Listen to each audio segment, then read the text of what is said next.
ඉන්දියාවේ ස්කයිරූට් එරෝස්පේස් කියන පුද්ගලික අභ්‍යවකාශ සමාගම එරට ඉතිහාසේ ප්‍රථම වතාවට පෞද්ගලිකාංශයෙන් නිපදපු රොකොට්ටුවක් සාර්ථකව කක්ෂගත කරන්න සමත් වෙලා තියෙනවා. වික්‍රම් වන් ලෙස නම් කර ඇති මේ රොකොට්ටුව ශ්‍රී හරි කෝටා මධ්‍යස්ථානයෙන් ගුවන් ගත කරනු අතර මිනිත්තු 15කට පස්සේ එහි තිබුණු චන්ද්‍රිකා සහ පරීක්ෂණ උපකරණ කිලෝමීටර් 450ක් ඉහළින් පිහිටි කක්ෂයට සාර්ථකව මුදා හැරීමට සමත් වුණා.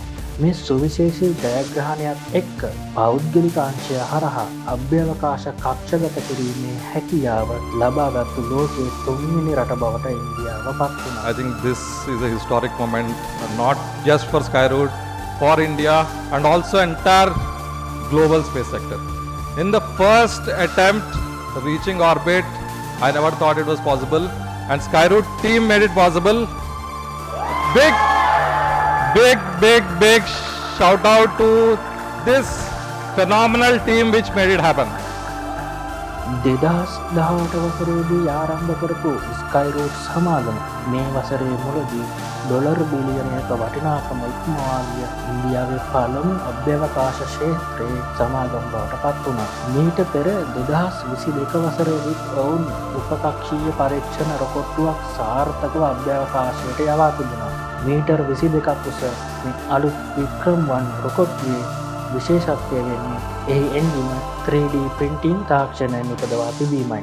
ඉන්දියාවේ මෙවැනි තාක්ෂණයක් අභ්‍යවකාශයට යවූ පළමු වතාව මෙය විදිහටයි සැලකෙන්නේ.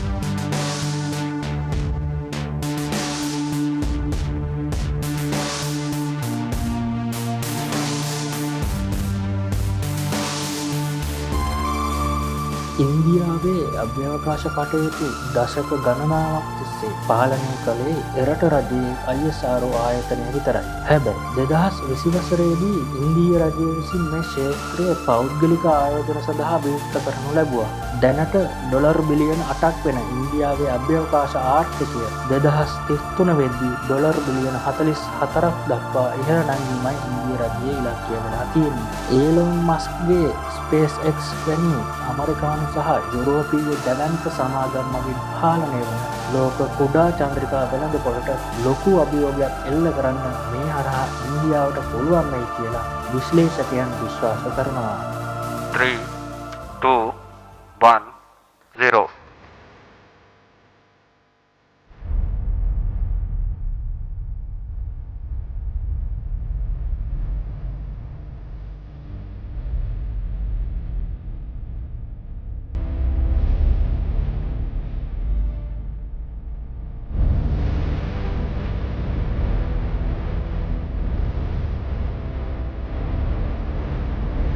I am privileged to formally announce that the first ever Indian private sector launch has been successfully completed.